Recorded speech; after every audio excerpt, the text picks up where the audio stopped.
Welcome to Secrets of the Archives. I'm your host, Tim Johnson. In front of me, I'm looking at a very colorful, creative piece that gives me images of parades and holidays and all kinds of fun stuff. And next to it, the finished product that came out of this creative process.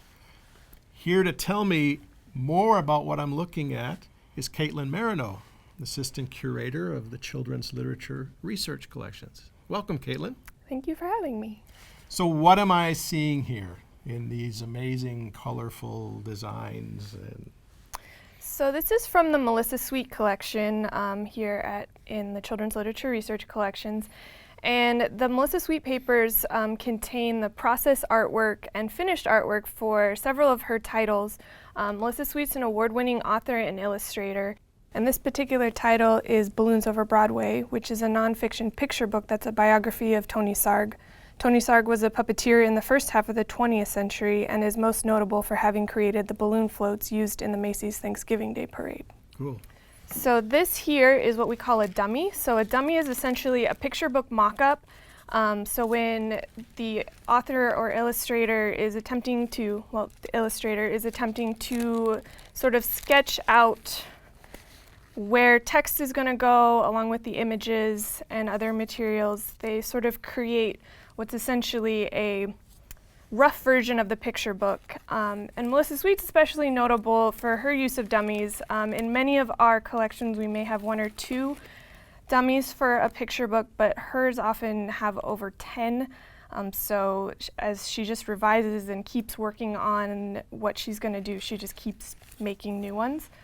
And then on my left, we can see what the finished art looks like. And she uses a lot of collage in her work. So in addition to her own drawing, which you can see on the cover of the finished work, she also uses materials to create her pictures. And the materials themselves tell part of the story in the items that she chooses. So for this book, she used a lot of toys, blocks, creative materials like that. So more recently, she illustrated a biography of Peter Marc Roget, who created the thesaurus. And so the materials that she would use to illustrate his story would be different than Tony Sarg, because each item in itself kind of illustrates the person. So how would a researcher make use of these materials, the dummy, finished product, the collage art? Well, they're used by a lot of different people, so they're really helpful for basically understanding the creative process, learning about design.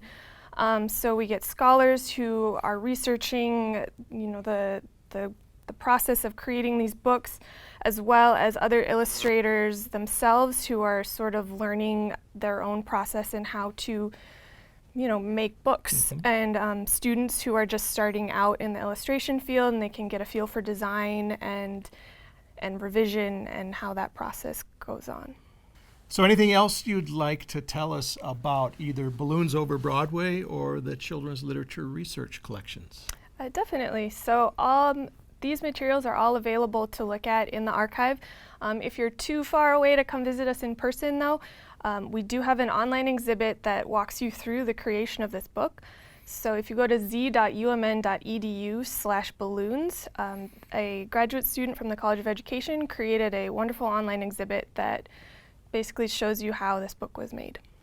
Well, Caitlin, thank you for sharing these colorful, creative items from the Children's Literature Research Collection. You're welcome. And until next time, I'm Tim Johnson for Secrets of the Archives.